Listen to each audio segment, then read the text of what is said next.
Hello everybody and welcome to World of Warships, here with something a little bit different today. This was a battle in World of Warships, a random battle that I fought late last night, and I think it's probably the best one I've ever done. So I kind of just wanted to show you it and kind of walk you through my tactical decisions or lack thereof. It ended up being an incredibly close game towards the end and was, I think, my best game ever played. I will still be continuing with World of Warships operations. This is purely just going to be a little side series. This is going to kind of happen every time I have a game I think that's worth recording and kind of talking back over. Because this isn't naturally how I record things. I naturally record things live. But this was just a game I was playing on my own time. But it was just such an incredible game that I felt that I had to record it, really. Obviously here in the ship that I've been using a lot at the moment, especially during the operations, the British Tier 7 King George V. Very good with its high explosive, armour piercing, can take or leave.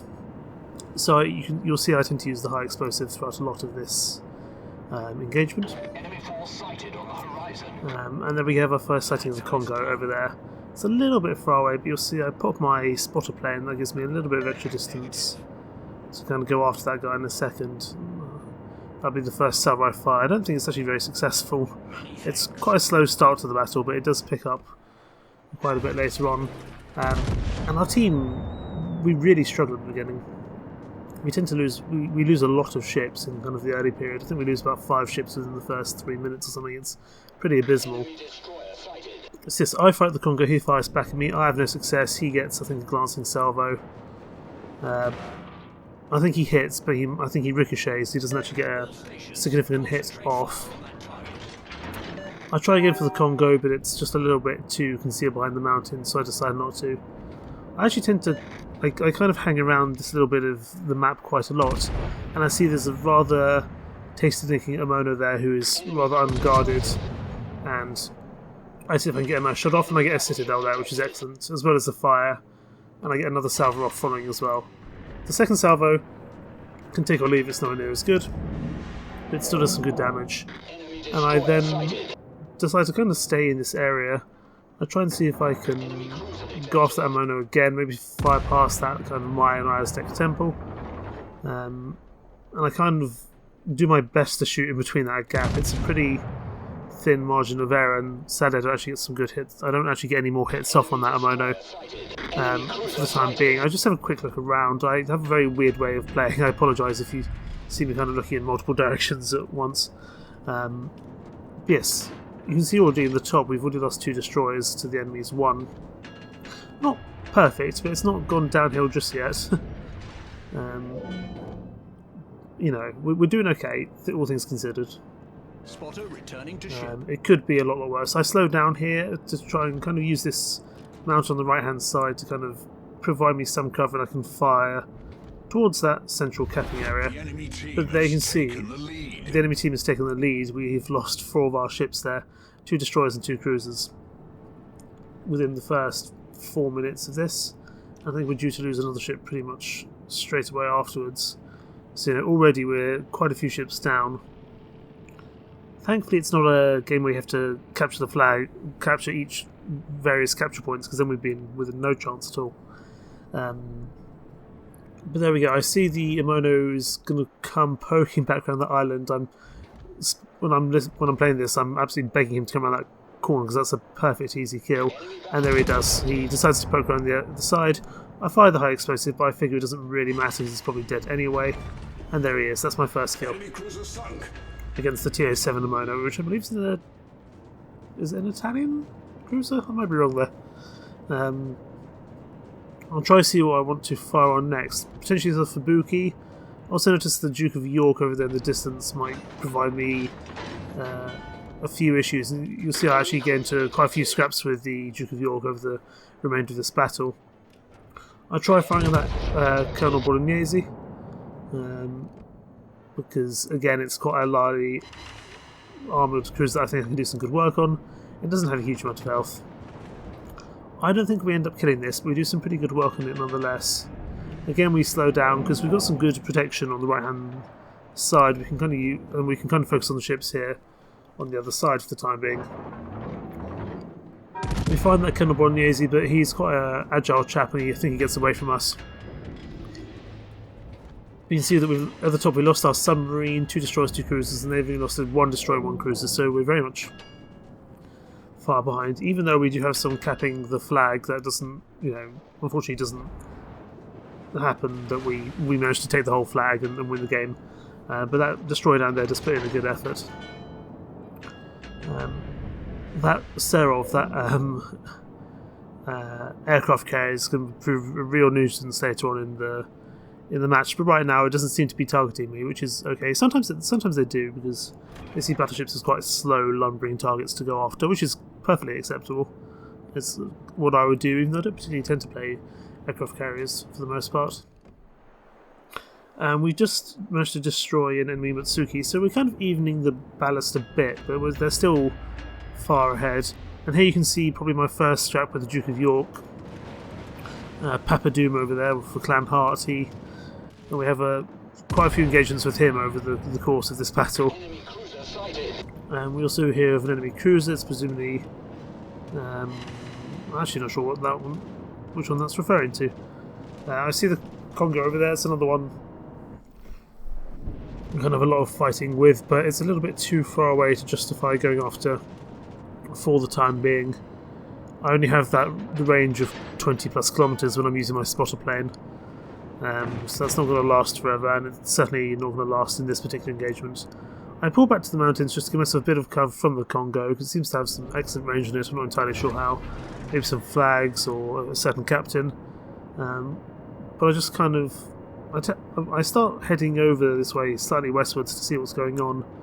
But I think I end up deciding to actually stop that, but I do try to go after this Kirov here in between the mountains, and I'm hoping he's going to slip between those 2 islands, and he does. And I think this is the second kill I get of the engagement. I'm just kind of waiting for him to poke around. He's not in a perfect position, but then right as I'm about to fire, he turns to give me more of a broadside. Again, I'm not finding that the kind of armor piercing. I don't think that particularly matters. I can't remember if I get the kill here or if it's someone else. I don't get the kill. The October Revolutionary does. That's not a huge problem.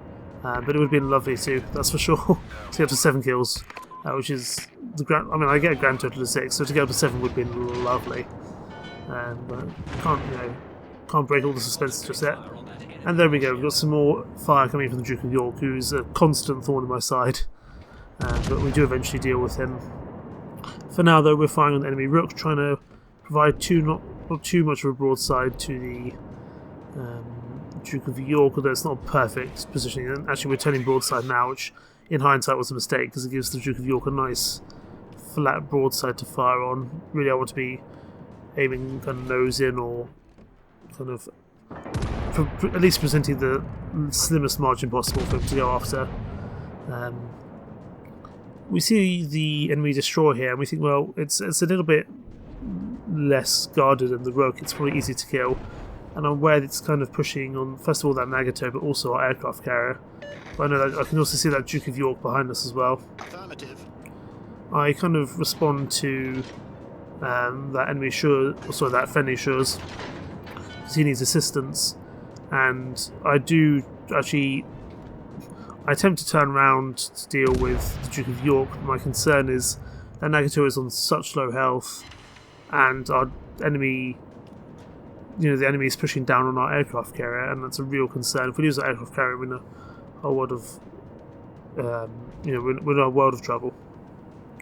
So the mover net there goes down to very low health, and I think we just finish off. But there we go. We lose 2 more ships, so we're now at 5 ships versus their 8. It's not a good situation, although we will kill the mover net here, and that will give us a little bit of breathing room.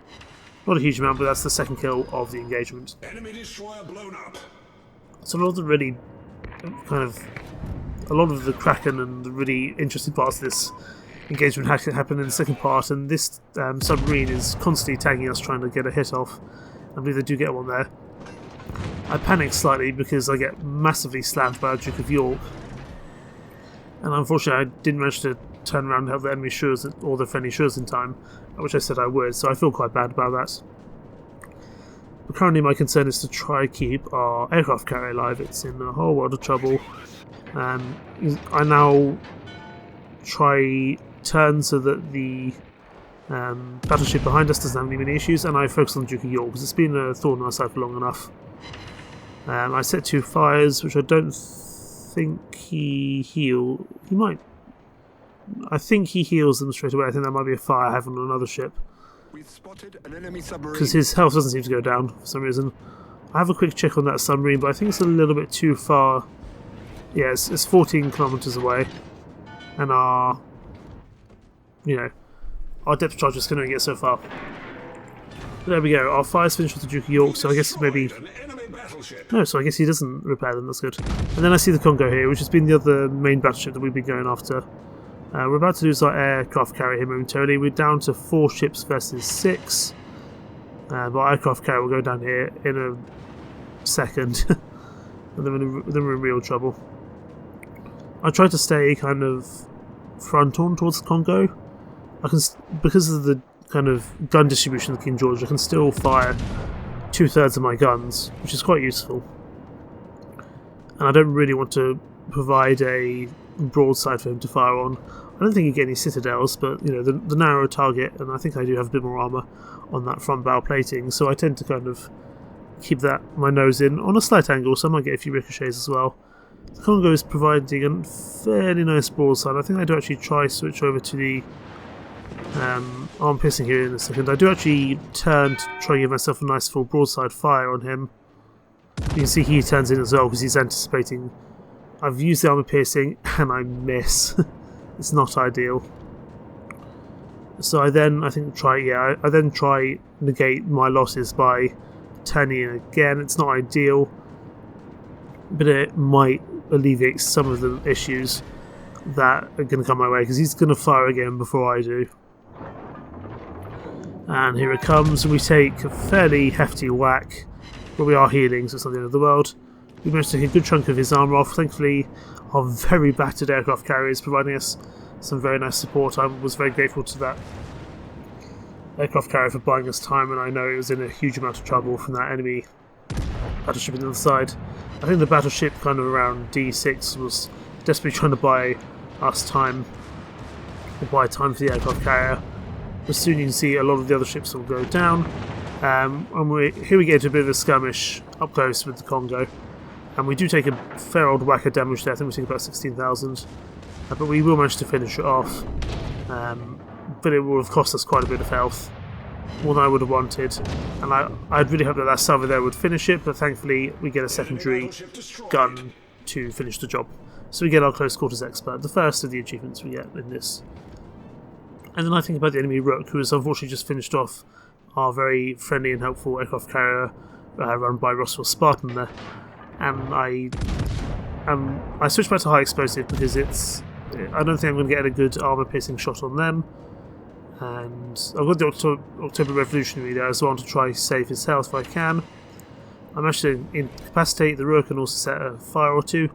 Obviously the fire's being very good on the British line of battleships, so I tend to stick with the high explosives a lot. The more I can wither them down with fire, the better. Maybe a slightly dull way of playing, but it's a mode I enjoy. Sadly, the submarine finishes off our October Revolutionary friend, and so we have to finish off this Rook by ourselves. Now we're down to 2 versus 5, and things are really looking dire. But we do also get the high caliber, which is nice. I think that might be 20% damage on like 4 or 5 ships. I can't remember. We're doing some good fire damage here on the Rook, and we will finish it off. And there's the Kraken Unleashed. Davy Jones will be proud. And you see I get rather excited in chat because that's the first Kraken Unleashed I've ever got from memory. And it's really nice to get one. You really feel like you really feel a sense of satisfaction from getting one. I cannot express to you how loudly I was cheering myself on, even though I realise I'm actually in very dire straits here. It's me versus an aircraft carrier, a submarine, and a cruiser, and I can see that someone is capturing our flag, and if I don't get there in a hurry, then we're in some real issues. I know the aircraft carrier is quite far away, and I know that the submarine has been around that flag, so I deduce it's the submarine, but I feel like I don't really have a choice. I feel like I just have to charge in. You know, I'm not the fastest ship.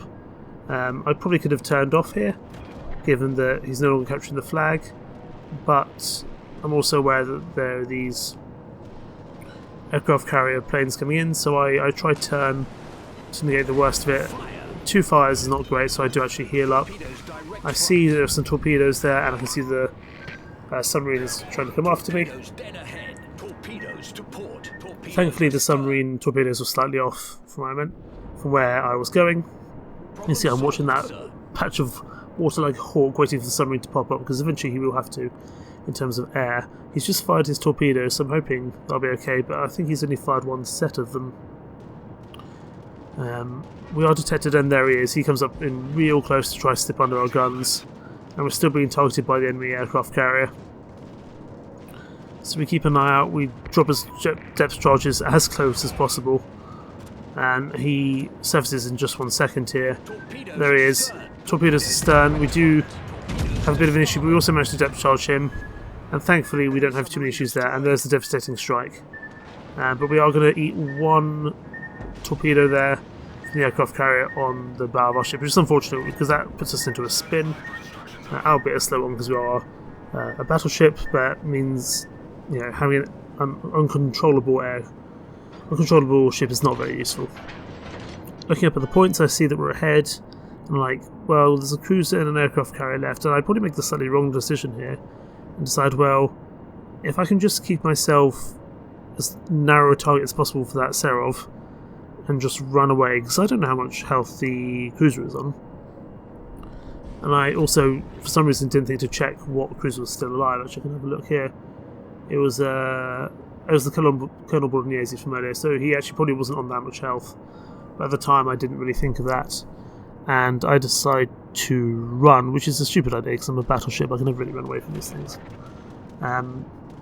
Again, I turn in to try and, or I turn away to try and negate the effects of these torpedoes. I think I might eat 1 of the torpedoes, but in general, I avoid the worst of it. Thankfully, I do have fairly decent AA guns with the British battleship. And actually, I turn early enough that the torpedoes dropped aren't really an issue. And sadly, because I'm now out of the cap circle, the enemy cruiser, the Colonel Bolognese, is now thinking about pushing into that cap circle, and he will eventually do so, and I can't get back there in time. And it's a real shame because it really goes down to the wire, and it's been such a good match. If I'd stayed in that, you know, it's all with the benefit of hindsight. It's easy to say what I would have done differently. But, you know, I would have hoped that I would make the different decision next time.